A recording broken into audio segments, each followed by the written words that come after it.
Doku? Oh, it's a penalty! No! No! Oh, why? Pedro Porro, why did you do that? Oh, no! Oh, fiddlesticks! All three teams that were in the title race still had to play Tottenham Hotspur, with it being said that Spurs had their say in who won the Premier League, with it being very unlikely that they dropped points to all three teams.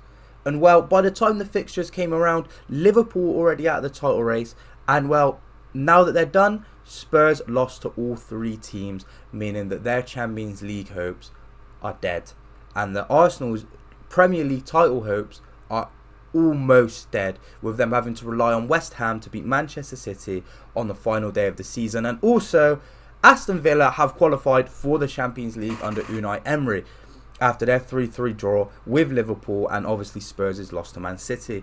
And well, let's get into the game because, wow, obviously we have never won a league game at the Spurs Stadium. We haven't even scored a league goal at the Tottenham Hotspur Stadium. The only goal and the only game we've won was the FA Cup game earlier this season when Nathan Ake scored to make it 1-0. Spurs did not want Arsenal to win the league. The fans anyway.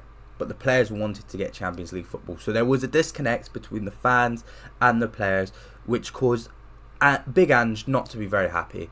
He was not very happy that the fans didn't get behind the team. And can you really blame him? No, not really, because the 12th man it's a real thing at the end of the day. But the game started off slow. City did not look good.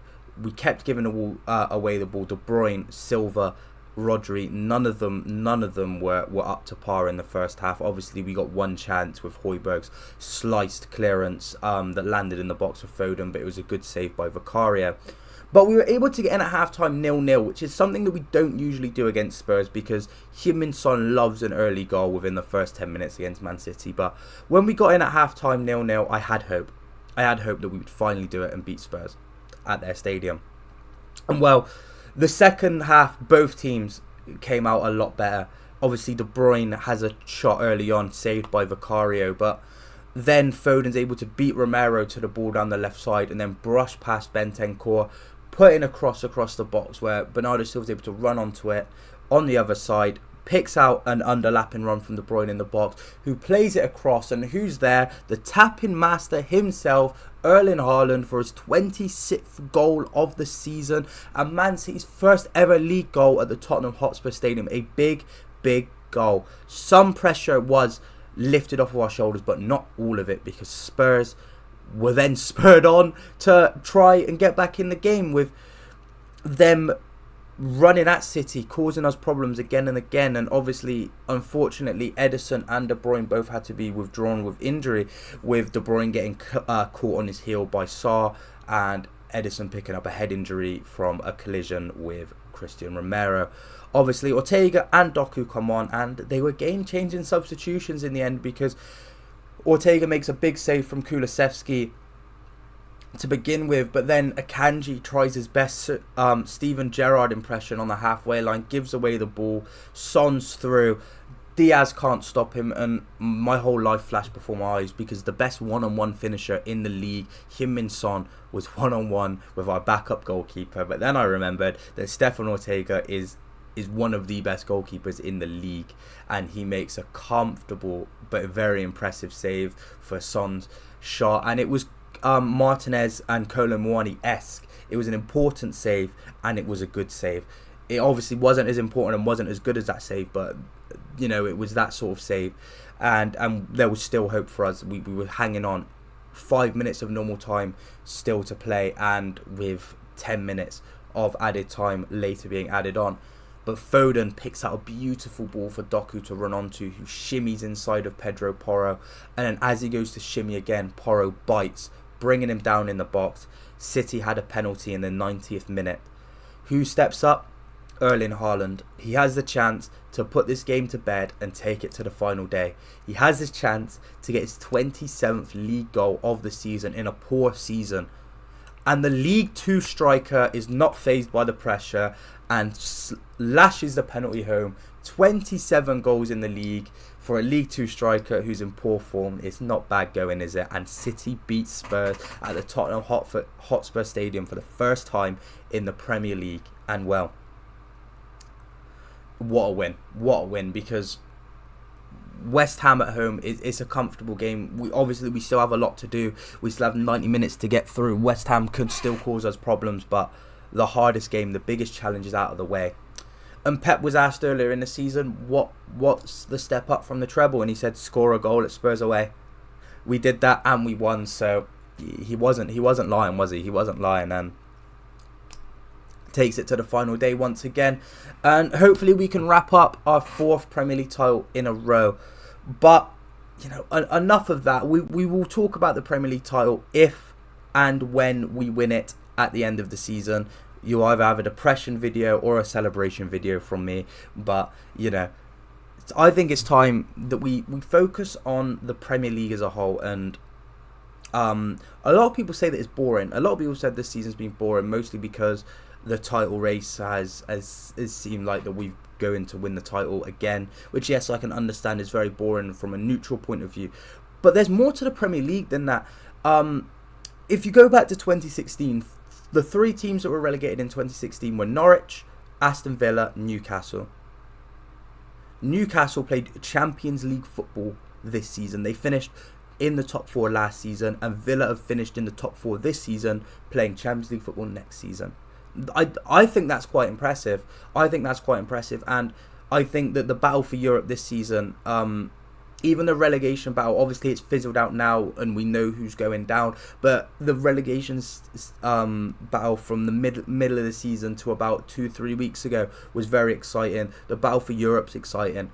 Like, it's not just about the title race. There are 19, 18 other teams in the league fighting for things and other things to play for. So I can understand why people say that the title race is boring, and I can sympathise with that a little bit. But to say the whole league is boring is just hyperbolic and disingenuous at the end of the day, because there's just a lot to play for in the league and it's still enjoyable.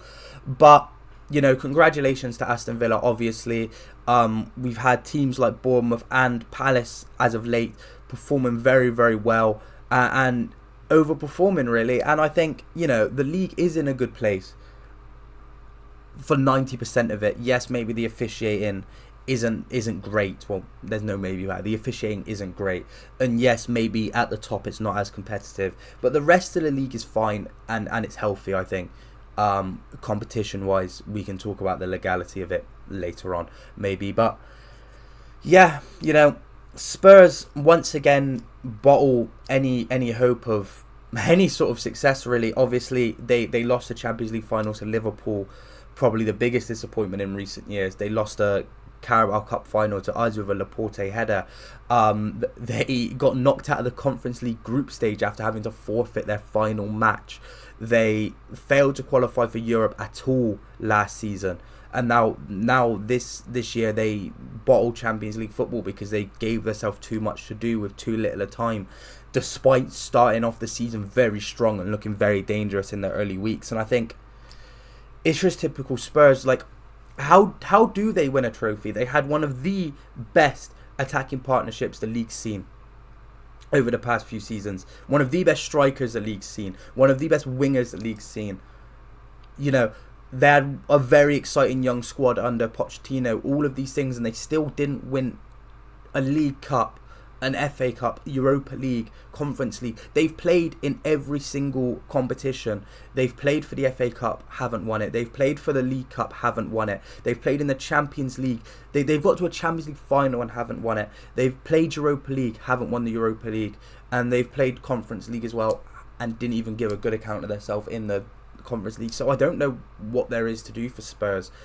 They're just destined not to win anything anymore. And I think, I do sympathise with their fans a little bit, but at the same time, with their attitude going into yesterday's game, maybe they do need to aim higher, and maybe they should have just bit the bullet on Arsenal winning the title just to get themselves Champions League football, get themselves some more money in the bank, make sure they can bring in some backup centre backs, some backup full backs, and maybe even a 9, because with Son and Richarlison's form, you can't go into next season with those two as your striking options. You need an out and out number 9.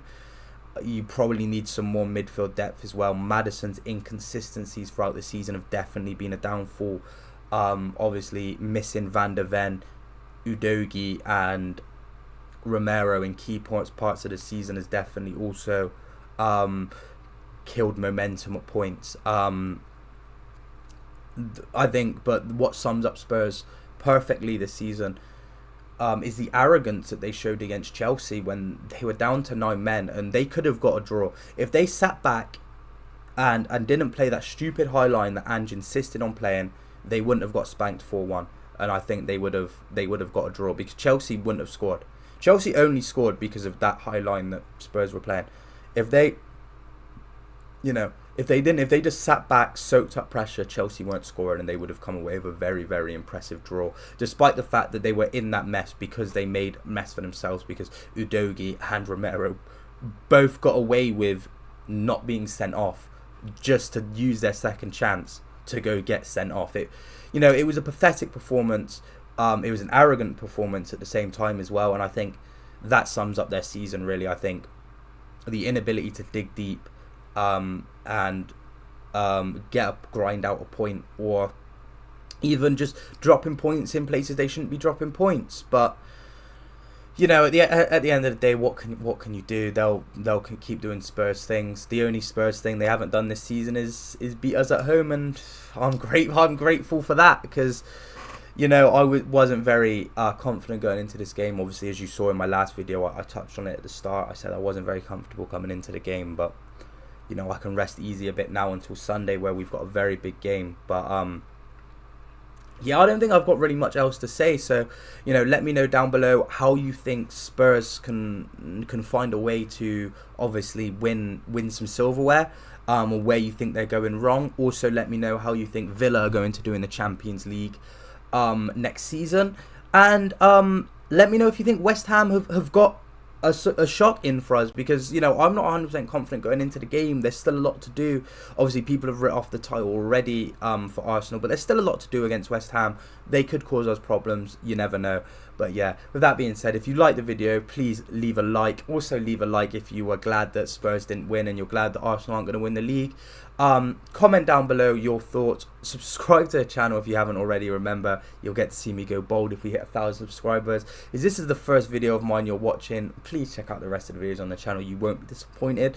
And also have notifications turned on, because 6 PM on Friday my new video essay is coming out, and I think you guys will enjoy that very much. So be there, because your support's been amazing recently, getting me to 340 subscribers. That's a huge milestone for me, especially seeing as I was sitting on 60 subscribers in December. So thank you guys for your...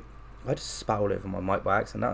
That was disgusting. So I'm sorry you had to watch that. But your support's been amazing. Like, I can't thank you guys enough. Your continued support is even great. The channel's growing. You guys are engaging with the content a lot, and just keep up the good work. I really appreciate it. But yeah, that all being said, thanks for watching this video. I've been Nathan. I'll see you in the next one. Peace. Shut down cases. They belly dots to the can't see faces. Chasing the bad guy chase it. You don't wanna be the one like Ace and like GT trying to tell them I'm wasted. Aye, tell a bad bitch come break it. Body come mad, come shake it. Then get back to the basics. Bro, don't shut down cases. They belly dots to the